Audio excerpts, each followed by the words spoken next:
Welcome to On the Issues. I'm Councilman Jim Waring, and joining me today is the new Chief of the Phoenix Police Department, Jeri Williams. Chief Williams, thanks so much for joining us. We really appreciate it. I know you got a really busy schedule. You've only been on the job for now a few days as Chief. Exactly. But welcome. We really appreciate having you here. So thank you. I'm excited to come in and work with you and talk to some of our community members about issues, and I'm extremely proud to be back home. So thank you. When you say back home, our audience might not be totally familiar with your background. Okay. I believe you served 22 years with the Phoenix Police. Yep, started just the entry level and worked your way up, and you were assistant chief, I believe, when you left. I retired as an assistant chief, so yes, and then left and went to Oxnard. Yeah, and I think that was about 5 years ago, about 2011. A little bit over 5.5, yeah. It was great. Yeah, so you were chief of your own shop. I think I read that they had about 400 officers or so in Oxnard. So we had 400 employees. Employees, gotcha. So yes. Right. So great place, great learning experience. Really got to cut my teeth as a police chief. And I know that we made a difference and an impact in the community, and just want to take that experience and bring that back home to lead this great department in this great city. Mm-hmm. Well, we did not know each other in your prior tenure with Phoenix. Obviously, I got elected after you had already left, so I had not had the pleasure, but when you came back for the interviews, I thought there was a community forum, which we had not done before, and I thought that was really an excellent use of your time back for the interview. I hope you felt the same. I thought there were great questions from the community, but I thought you handled them. I thought all the candidates, there were 3 candidates who spoke that night, were fantastic. But you really just put a very articulate spin on what needs to happen with our department that's had a few, command issues in the last few years. We've had several different chiefs in my tenure. Joe Yonner twice, but we've had different chiefs, and so we're looking, I think, for more long-term stability, and I think all of us are just sure that you're going to be the person to lead the department for many years, and we're really excited. Yeah. Thank you. That town hall was definitely something very different than most processes, but as you're aware, because you're a community advocate, it afforded the community the opportunity to have a say. Absolutely did. Yep. And nothing was going to be given to any one of the 3 of us easily. I'm just blessed and fortunate, and Mike Kurtenbach was one of the other applicants also. He's going to be my executive officer. So we realize community, this department realizes community, and I was fortunate to say that I was part of that process and being selected. No, I thought it was a fantastic hiring process. I think City Manager Ed Zerker did his due diligence and came to the right decision. And so we're really happy to have you back. That was kind of a recurring theme at your swearing in about for once somebody isn't leaving and going off somewhere else, that they're coming back. And sort of Phoenix residents get a return on their investment in the many years that you spent here before. So we're really excited to have you back. You have long roots in the community. Your husband served 2 terms on the city council, again, a few years ago now, and currently serves as a justice of the peace. You have 2 sons who grew up here, so you're really embedded in the community, and we're really excited about that as well. So Phoenix is home.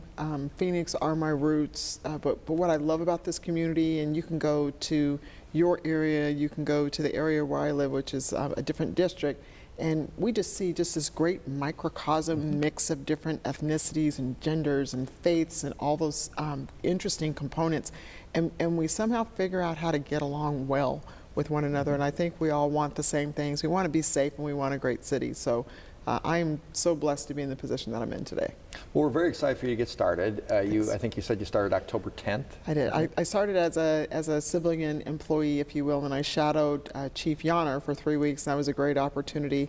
And that was the brainchild of the Assistant City Manager, Milton Dehoney, to come up with that dynamic. And then got sworn in on Friday, and Monday was go day. Today is day 3, so I'm sitting with you on day 3. And thank you for the opportunity to be on the show. Well, I just thought it was really important, to introduce you to the community. Hopefully, we'll get out and introduce you to citizen leaders and activists in District 2. We're excited about that. As you suggested, you live in the other side of town, so we're a ways away. But I know you've had experience, I think, all over the city in your career. So, we've had really good success with our 2 police precincts. We've really been very excited with our commanders and their interactions with the community.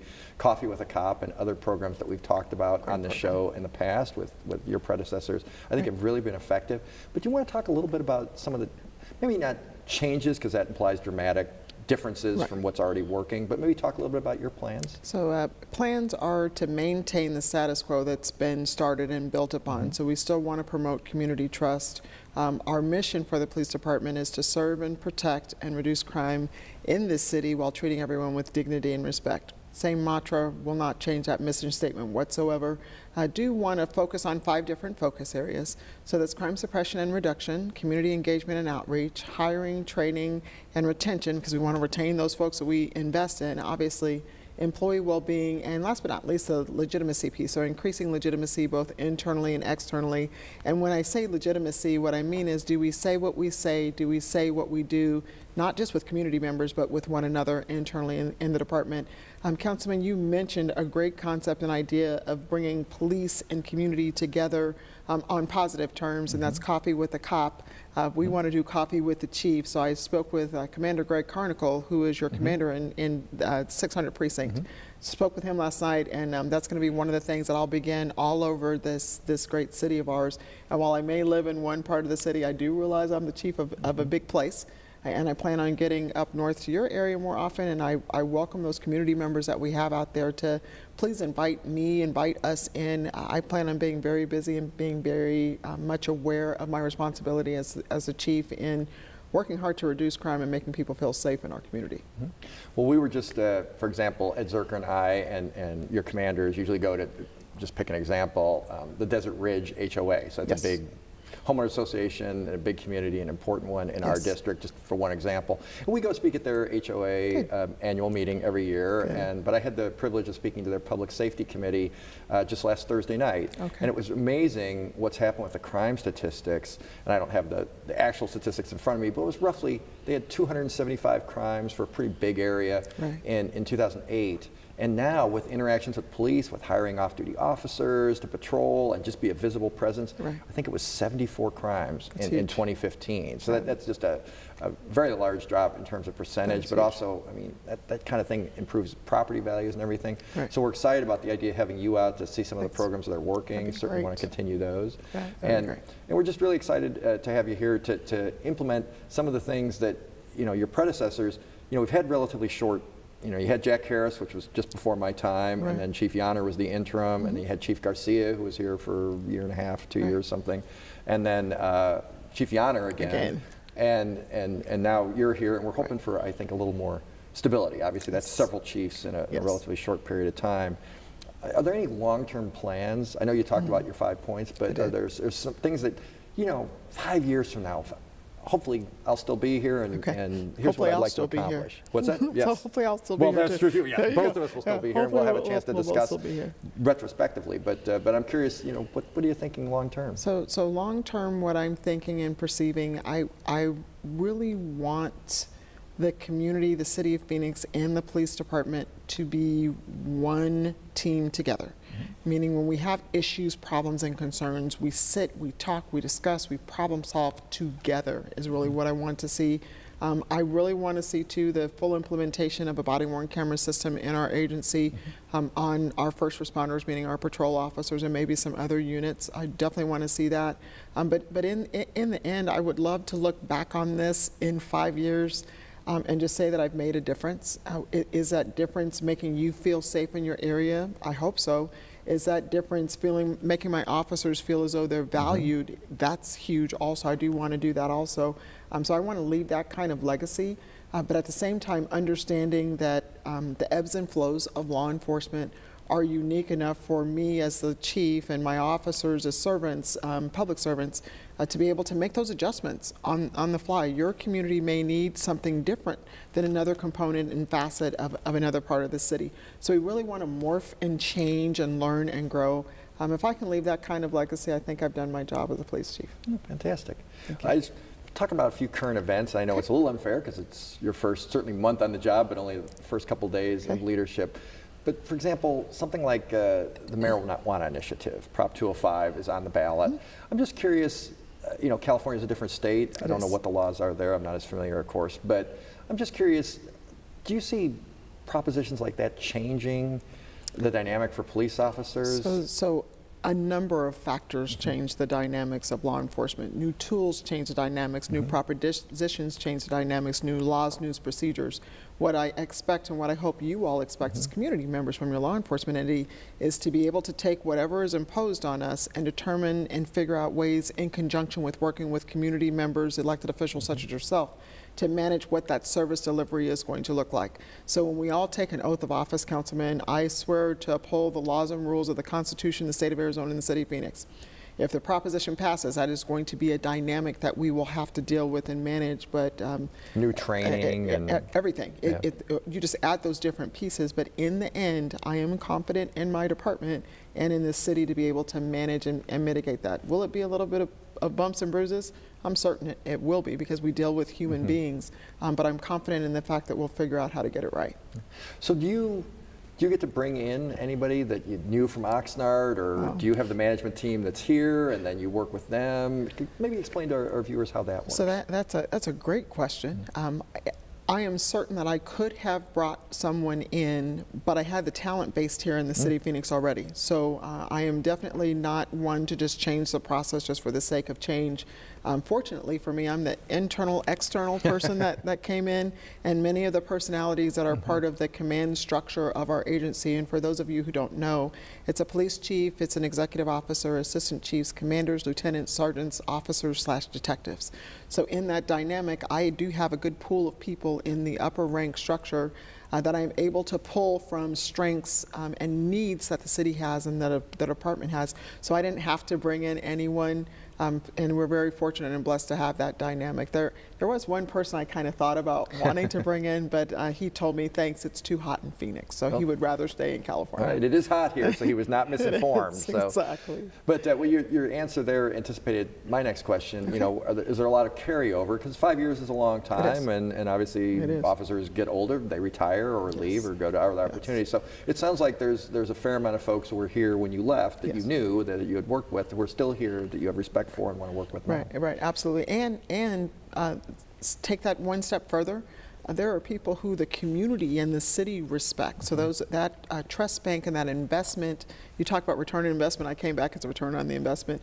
That return on our investment and investing in the men and women who work with me, I don't ever say for me, they work with me. I think we're getting a great return on our investment, and we're really working hard to make sure we give you the service that we say that we're going to give you. So you talked a little bit, I think you mentioned it in one of your answers, officer safety. Yes. As we film this, there was another incident, a tragic one, again today. Yes. This is on tape, so it was a few days ago by the time people see this. Obviously there were incidences this summer and the spring around the country. What can be done? We talk about community outreach and so forth. Right. Obviously some people are unreachable if they're taking such extreme measures. But what can we do to make our officers safer? So what we are always doing is a multifold task. Law enforcement is this ever-changing dynamic where when we see ambushes of officers in other places, which is what you're referring to today in Des Moines, Iowa, I would like to pause and extend our condolences to those officers and families and communities involved in that situation. We train. Right now, we have two-person vehicles just to kind of provide a level of security to those men and women who are out there answering the calls for service, and a lot of communities don't do that, so we're doing that now. But I do want to speak towards our new department psychologists that the city, and thank you to you, Mayor and Council, for making that happen too for the police department. We have an on-staff person who's able to manage and deal with and will be able to help and assist all of our employees through either mental health issues, employee well-being. That's huge. That's a great return on our investment, and also putting money into those people that respond to your house on the worst day that you're ever going to have in your life. So I think that employee well-being / safety both plays into it, but there's also the education and training component as well, and really having the support of our community. So we're really fortunate in Phoenix where when you see things go awry in other places in the country, you typically don't see the same level of violence that you see here in the city of Phoenix. Yes, we do have protests, but they're managed differently, and they're managed differently because we have a great relationship with our community. We talk to people, we talk to our elected officials, and we have great partnerships. So I am really proud of this community, not just the department, but proud of the city and the community, but always thinking too and remaining true to the fact that there are people, councilmen out there, who want to hurt and harm police officers. And so we're up to speed on training, we're up to speed on education, and again, the department psychologist will hopefully help and assist us take this to the next level. Well, I appreciate that you mentioned that, because of course people forget it's their worst day, but the Yes. officers are seeing their worst day or the worst things Yes. over and over and over again. Exactly. And so out of the foresight of the PTSD committee that was developed by the city, post-traumatic stress disorder committee, by the city, there were city partners that came together and said, hey, what can we do to help and assist? It's also a component of the 21st Century Policing Plan that was provided to communities and law enforcement a year and a half, almost 2 years ago. So what I love about Phoenix is that Phoenix took to heart some of those key components and said, let's do something about it. You all had the foresight to approve that. And now we have on staff Dr. Jill Markey is her name. So she's a former police officer in another state, and she's going to be a great resource, not just for the police officers, but what about those dispatchers who take those calls day in and day out? So a great resource for our entire department. Well, you know, we're trying to be proactive, and I think obviously not just with your help, we're looking to you for guidance on things that you've seen. I mean, one of the benefits, you know the community because you were here, but then you've also experienced things other places. And one of the things I loved about you as a candidate, you know, being the leader is different than being the second in command. And so if you're, you know, you're running your own office like we have to on the council, it's different if you've had other jobs. It's just a little bit different. You know, you're making the decisions and you're out there to take the heat, better or worse. And so you had kind of both of those things. And that's why I thought you were the best candidate. I was really pleased to see that selection. But, you know, we're looking for you again to bring us, you know, new ideas and so forth. One thing that you mentioned that I did want to touch on, because I'm proud of it too, frankly, people forget how big Phoenix is. You know, it's got the small town feel. I'm originally from Chicago, so I moved here in 1991 when we had about 3.5 million people in the state then. Now, you know, we have about 6.5, and there's 1.5 million just in Phoenix in the metropolitan area. You've got millions. It's different than it was, but I think it still kind of has that small town feel. It does. But we're not a small town. And when you see tragedies in other places that sound like they're bigger, like Baltimore or Detroit, are actually not as big.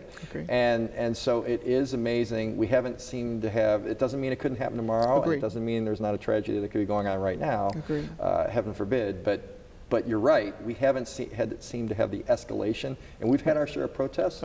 We've had our share of police shootings,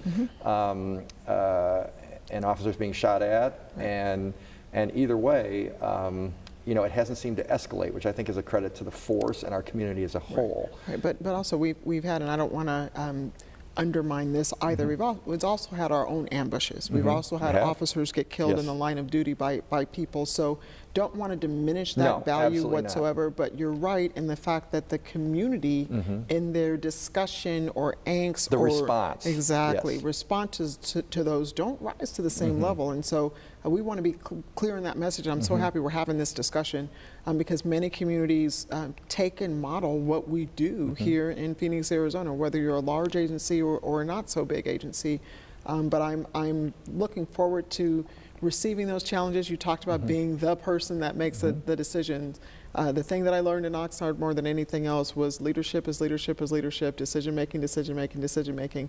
And that's what I bring to this seat and to this chair and to this office now in leading the 5th or 6th largest city in the nation. Someone said we're going to go from 6 to 5. Philadelphia, so we've been 5th, but we have slipped back down to 6. So I can bring that leadership experience, and then I can take from the 22 years of experience that I had previously and just kind of mesh all that together to make sure we're doing all the right things for the right reasons in not just the police department, but also in our city.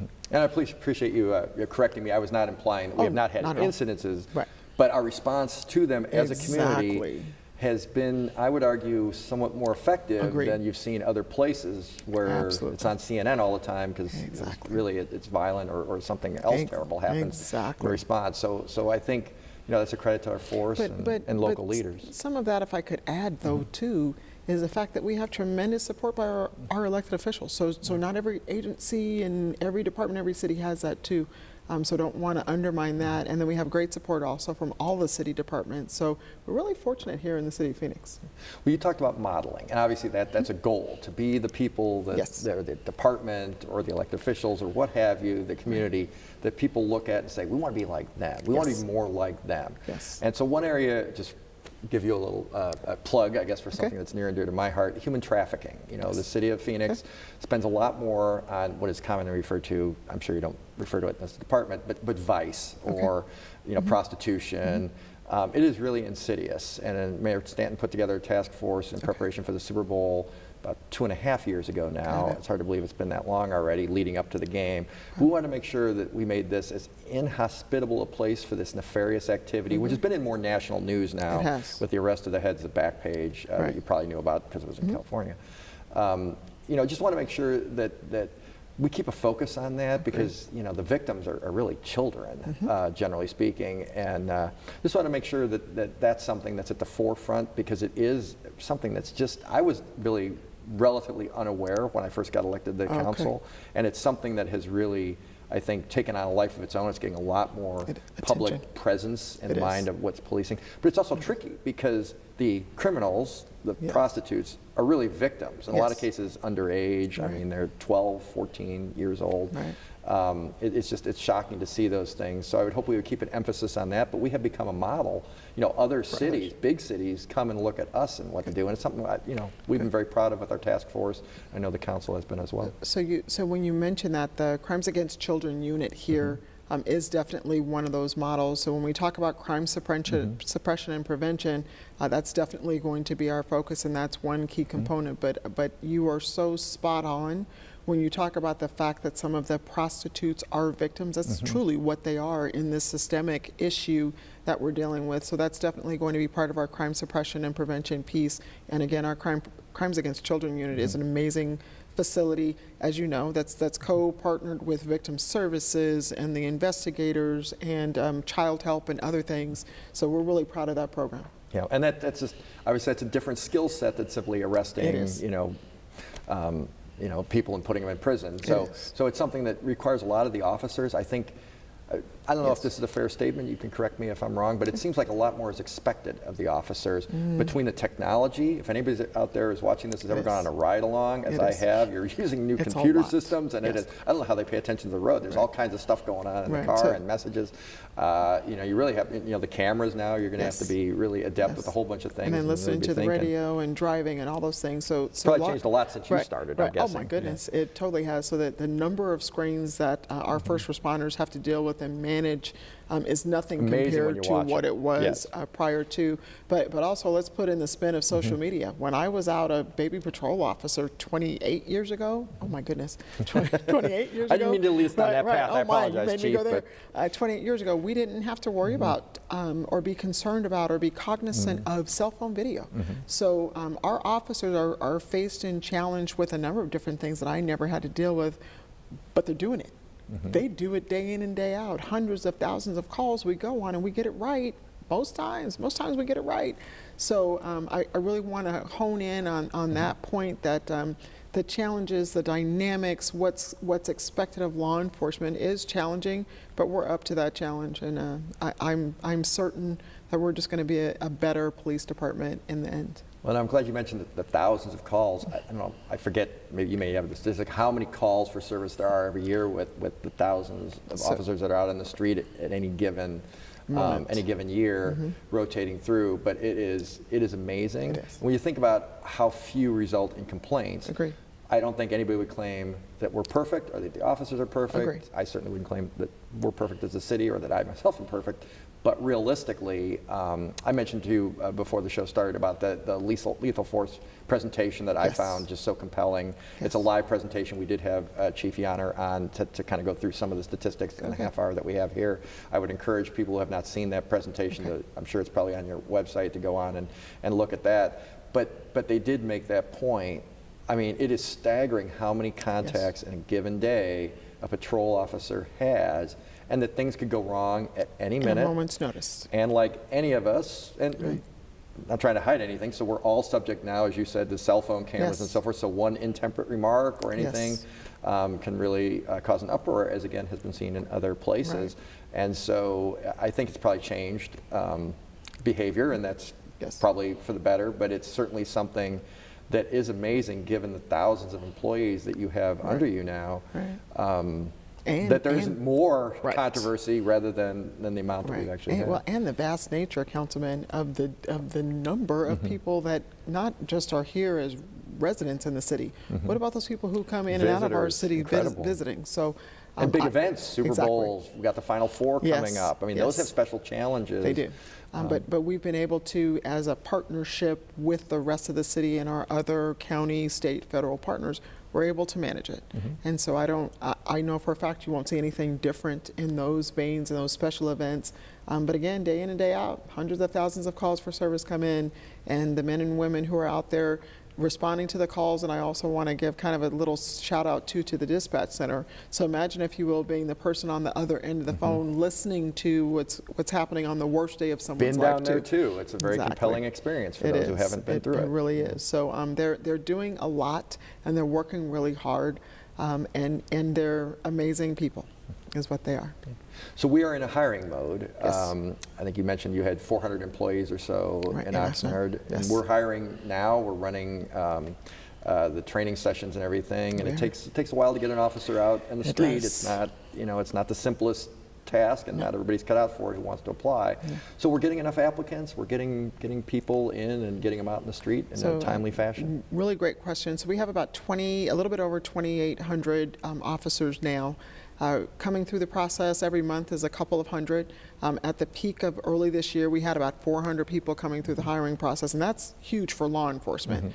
So when you hear those thoughts and processes and conversations about, we can't find anyone, no one wants to be a police officer because it's so hard, we're not seeing that here in the city of Phoenix. We're actually seeing people who want to apply. And so a couple of hundred every month is what we're seeing.